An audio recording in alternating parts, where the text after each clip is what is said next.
Hey everybody, welcome to another episode of Memes a Week. If you want to catch the latest Memes a Week's videos, then subscribe to me over at MGTOWTV. Link is in the description. Plus you'll get content from people like Turd Flinging Monkey and Terrence Pop, just to name a few on the platform. Also, before I get on with the memes, first a word from today's sponsor, Profit Specialist Group. Why let some woman use her points to fly her dog to Fiji first class? If you're a business owner, stop paying for your customers' reward points, bonus air miles, and cash back. Robert Rivera is a fellow MGTOW that helps businesses that take credit card payments get rid of those fees you pay to the bank. If you're accepting credit cards, he can save your company $6,000 or more annually on the fees. Watch the tutorial video or visit the Cash is King CC website. These sponsor links are in the description. Anyways, now on with the memes. This first one is a story about how Al Pacino is 82 years old and about to have his fourth kid with a 29-year-old woman. It goes to show that there's no wall for men if you have enough money and status. Robert De Niro is also having a kid, and he's also about the same age. It's like these two blue-pilled movie stars are still competing with one another. And then we have old women preying on grandpas. What's really sad is his kid won't have a father by the time he turns 5. I bet every woman wishes that she could do this. Up next, we have Coach Red Pill facing 13 years in prison for supporting Russian actions in Ukraine and criticizing Zelensky. I guess he learned that freedom of speech is not a universal thing. He should have kept making videos about female nature instead of what amounts to Russian propaganda. Poor Gonzalo Lira. First he did financial content as a grift, then red pill content about female nature, and then finally content against Ukraine. And he's learned the price by telling the so-called truth in 2023. Number 3, we have Drake with his kid Adonis. When he went to get a DNA test in 2019, the company got back to him and said the samples were destroyed in transit, so they couldn't be 100% sure that this was his child. I'm thinking they probably just didn't want to tell him the bad news, that maybe the trainer was the father. The kid also has whiter skin than both of them and bright blue eyes. But seriously, they did more DNA tests and proved that it is actually his kid. Here's Drake's mother, so now you know. Moving on, it looks like the Wookiees are about to ruin The Office too. The remake of the show is happening with a female-led version. Looks like it's going to be Ghostbusters 2016 all over again. I'm sure it'll fail, but the networks that run it won't admit defeat until season 5. Why can't women just make something original and their own? Number 5, we have another they-them non-binary person that cut off her tatas, and will probably regret it in a few years' time. Congratulations to her. She's now become the 90 to 95% of men out there that are invisible to women. I bet you anything, she will be suing the doctors in 10 years' time for wrecking her life and making her infertile. As a positive, at least she can't go out on OnlyCox and exploit men with no memories. Oh, happy day. Moving up, we have an image summing up that men write strong, empowered female characters that have the powerful qualities of men. But when women write strong and empowered female characters, they write them with the powerful sexual qualities of a woman. So the MCU is about to fail. Up next is a great example of female logic. They don't mind you seeing them in what amounts to underwear on a beach. But if you see them in that at home, when they are conveniently forgetting to close the door on their bedroom, when they change, then they lose their minds. In one setting they want you to look at them, in the other they don't. But they look the same in both. This shows you how female behavior is not always logical, but simply mimics the behavior of other women in socially acceptable ways. Number 8, we have Andrew Tate in a room full of hot women on girls' night. And everyone seems to look really uncomfortable for some reason. Why are there so many haters in the comments on Twitter saying that I'm hating on him?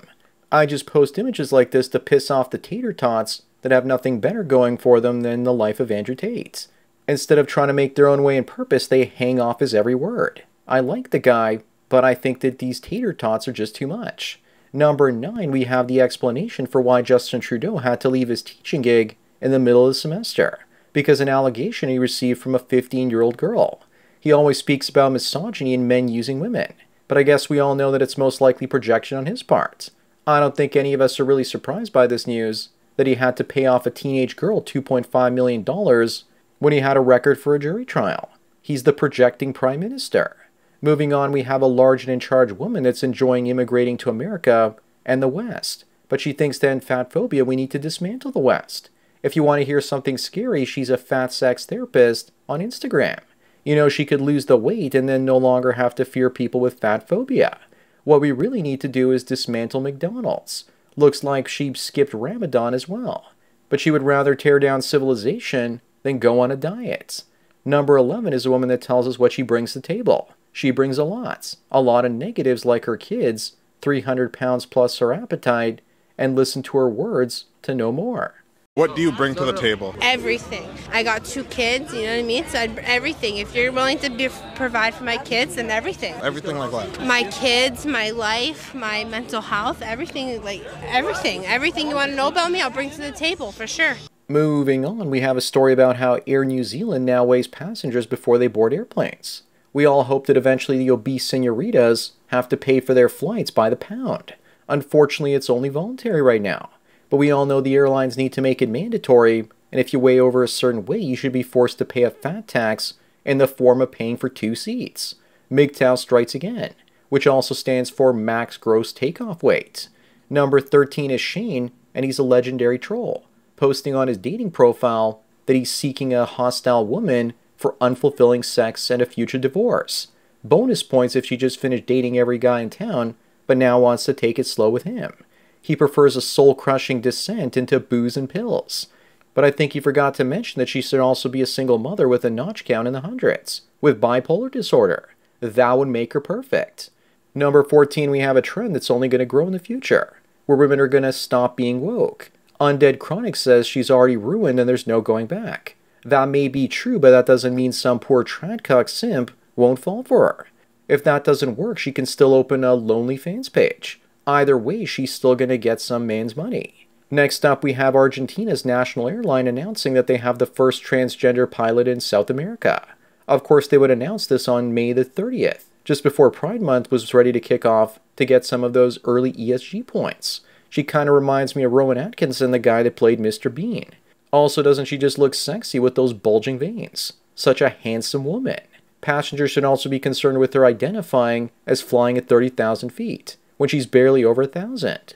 Moving on, it looks like we have a troll named Javier responding to Kwame when she asked the question, do men still open car doors? Clearly she's asking if men still open car doors for women. Javier says, of course we do, how do you think we get inside? Number 17 is a comic by a Greek artist, and this one is about a trans woman happy to go into the women's bathroom for the very first time. But to her shock, the filth in there makes her flee back into the men's room after she takes her wig off. In the comments section, multiple custodians have said that they've seen some horror stories in women's bathrooms. Meanwhile, back in the 80s, you had movies with guys sneaking into women's locker rooms and showers. In real life, they'd probably be sneaking their way out. Next up, in honor of Pride Month, we have a bunch of fun facts about homo milk people. 78% have STDs. 47% admit to having been taken advantage of by an adult male during their childhoods. Men that play for the same team have an average 1,000 lifetime booty partners, but a straight man on average has 8 his entire life. The list of problems goes on, just like Pride Month. Number 19, speaking of pride, we have AnheuserBusch losing $27 billion in stock value over Dylan Mulvaney. It looks like Bud Light has permanently lost a big chunk of their business. First this, then Target. The boycotts will only grow until corporations stop being woke. This next one should explain why women with dogs keep peanut butter in the house. Enjoy!